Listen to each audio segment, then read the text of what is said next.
guys, it's Mr. Scaffy here. Today I'm going to be reacting to 3, 2, or 4 on the Skype stalker stories. Okay, it's basically what I've done this time is basically reactive videos from scary videos to any videos really. Okay, so what's the video?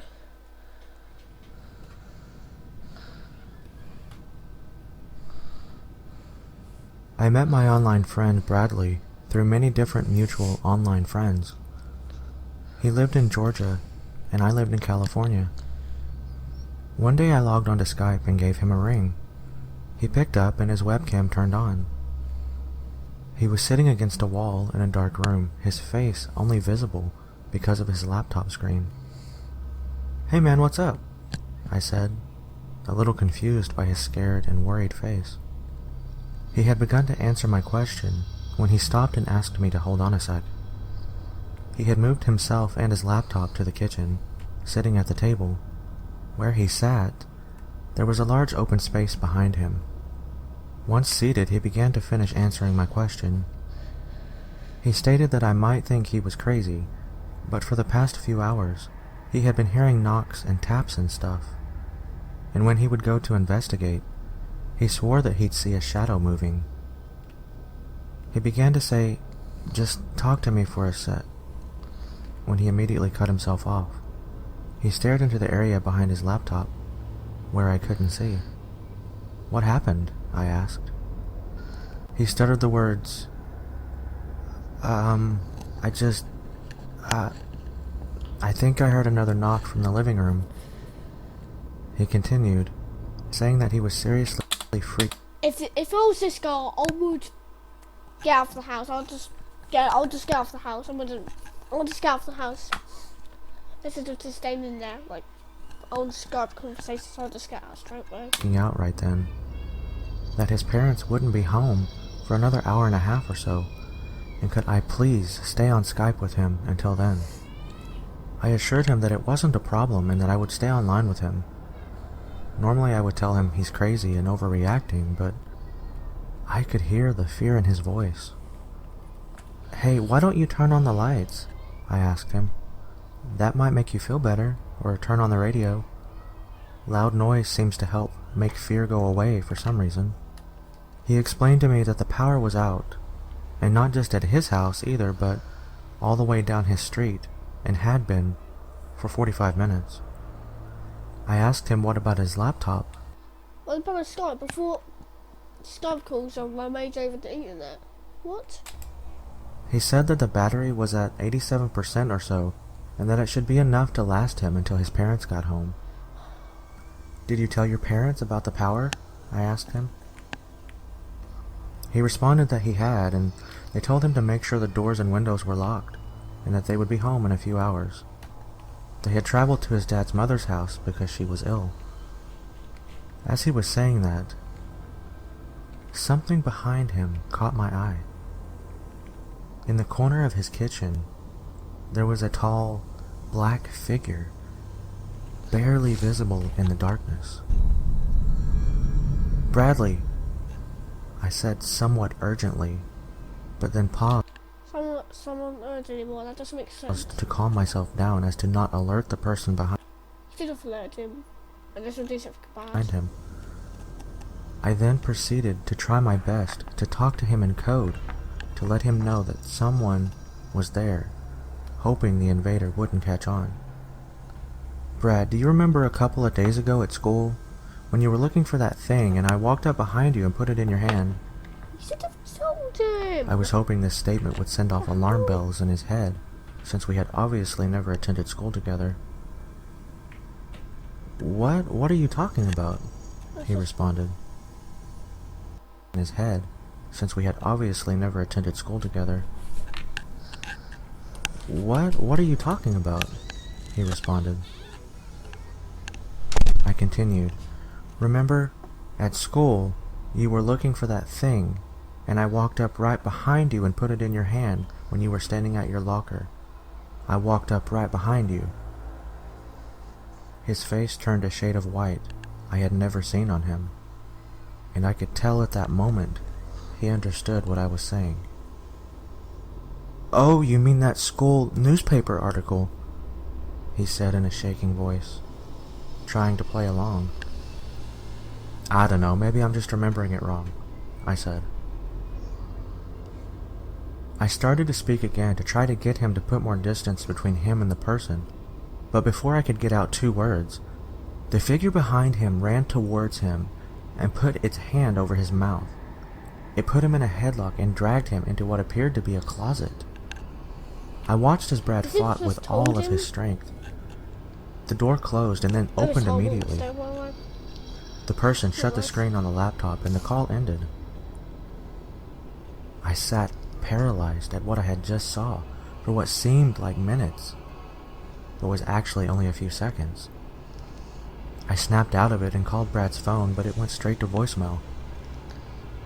I of course called the police next, but they couldn't find him. I hadn't been recording the Skype call either, so they couldn't use it as evidence or for clues. I did manage to speak to his parents about a week later though, after calling his phone non-stop. No one has heard from or seen Brad in 3 weeks. That is not good. Not good. It all started about a week ago. I was at my small get-together with my friends. For simplicity's sake, I'll call them Mike, Jeff, and Eric. We decided to try our luck on Omegle's video chat for some cheap laughs. We saw the typical things you luck. Oops. I was at my small get-together with my friends.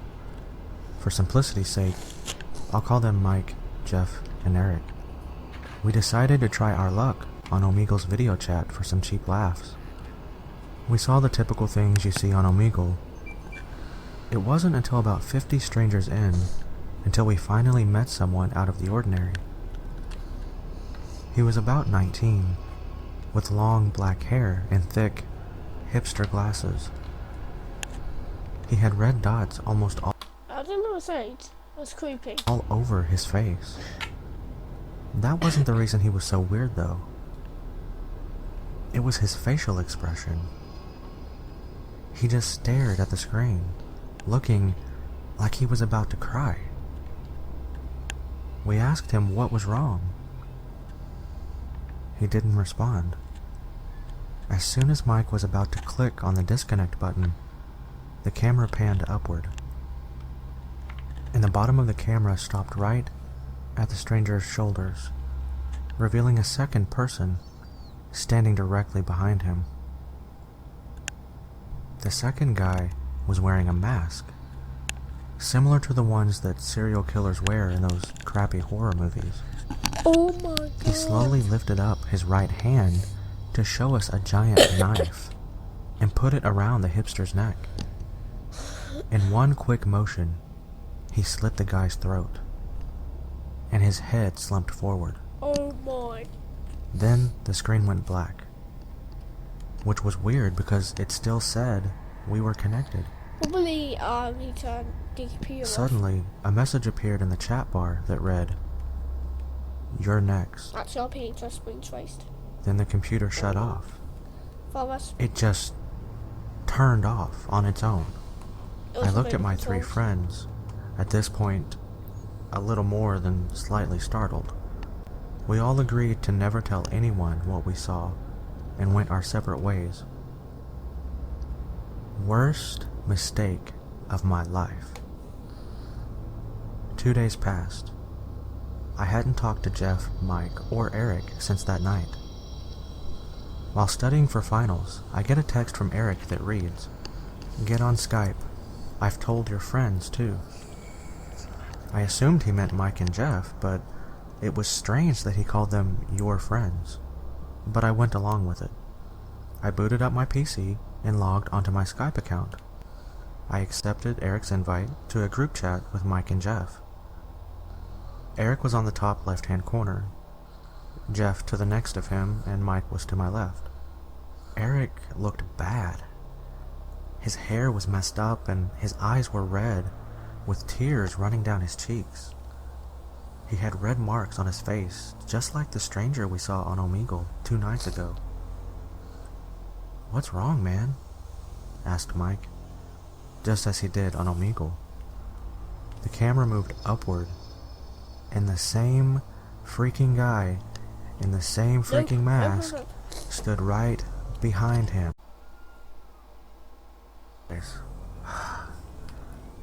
I knew what was going to happen next. When I opened them, Jeff and Mike's screens were black. There was just a note on Eric's window that read, "All of you." The power on my computer promptly shut off. That's the last thing I remember before I fainted. When I came to, I got up and checked my phone. There was another text. From Jeff this time. It read, "Skype. Now." I ignored it. I didn't want to see my other friends die. A few minutes later, my phone began vibrating again. This new text read, "Or I will make you." All of a sudden, my computer lights up. It is right where I left it, still in Eric's call, with that note still on Eric's window. Jeff and Mike were already there. I won't go into detail of what happened, mostly because you probably already know what happened. And this one was more violent than I remember the first one being. All I will tell you was that I thought I began to see red marks on Mike's face as well. The new note on Jeff's screen read, "Will suffer for." You should have told him to get I out of the immediately house. got up and ran, not checking if the computer had shut itself off. All I remember was that the timer had never changed throughout the call. It read 666. I called the police. When the call connected, just static. I decided to head over to my parents' house for the night. They were away on vacation, but I found the key under the welcome mat and let myself in. I got another text. This one from Mike.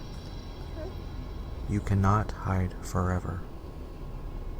At 5 today, I got another text that said my parents' address. I immediately called the police again. This time the call was successful, and someone picked up.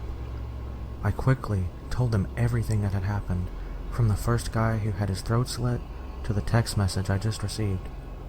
Before I could even get off the phone, police cars had already begun arriving at my parents' house. Apparently they had also sent police cars to my house as well, because around 20 minutes later, while I was still filling out the police report, 2 more police cars pulled up with someone in the back seat that looked like a man. The police officers told me that they found the man in the hall closet, hiding under a blanket, and that he had various types of knives on him. When pressed about what he was doing in the house, he explained to the officers he planned on killing me and chopping up my body. As you can imagine, the officers were a bit taken aback at the ease in which information spewed from his mouth, as if it were nothing more than a small walk to the corner store or something. Needless to say, all windows and doors in my house are now secured with multiple deadbolt locks. I used to Skype a lot, at least one group call a day. Being a lonely kid in the real world, I decided to make a bunch of friends on the internet, and it worked. I had a large group of friends.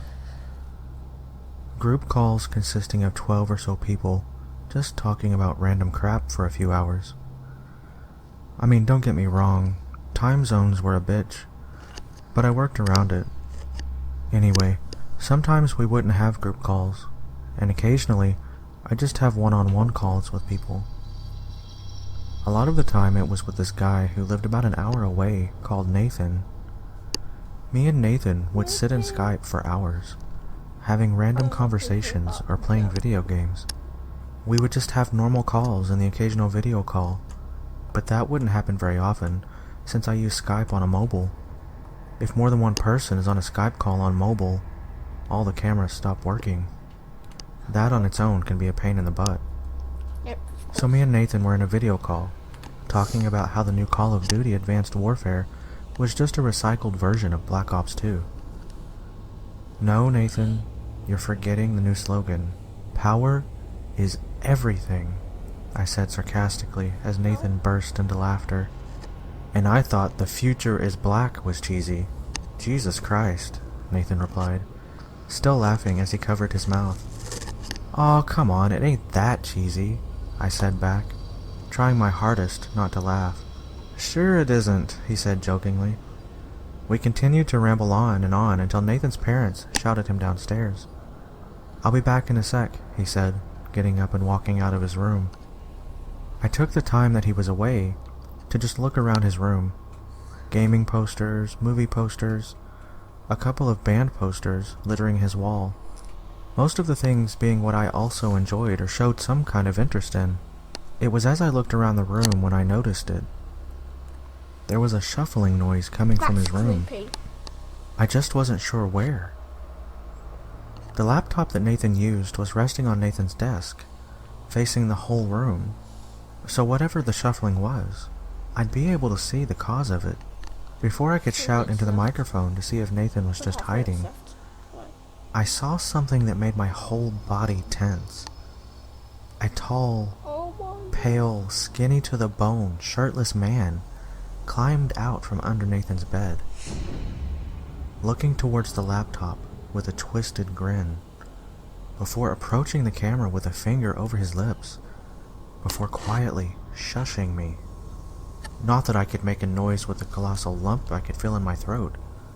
The strange, unknown man then raised his other hand, revealing a large shard of glass, which instantly reminded me of how Nathan mentioned his mirror broke a week ago. Okay. It took me this long to realize, but my camera was on as well. This psychopath could see me. He was looking right at me. I was about to turn off my camera when the call abruptly ended. I haven't received a message, a call, or anything from Nathan in 2 months. Well, until this morning. I awoke to my phone vibrating in my pocket. I took out my phone and looked at the string of notifications I could see on the lock screen.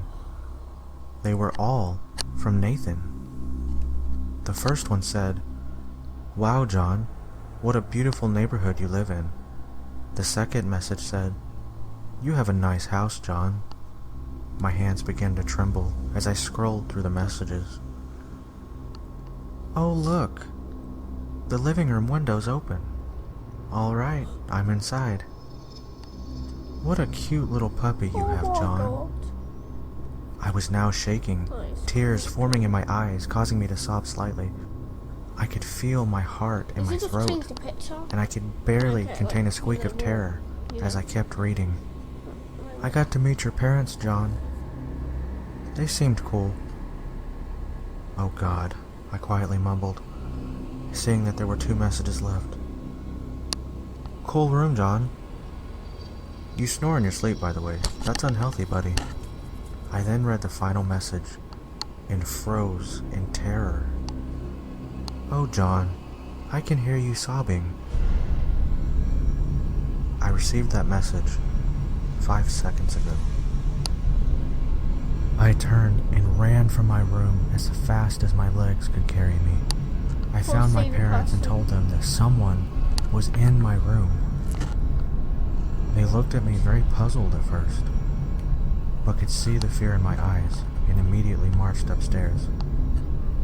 My bedroom window was now open, and no one was there. He had escaped through my window. I spent countless nights wondering if he would come back. But I didn't. Oh my god. Yeah, anyway guys, so thank you for watching this video.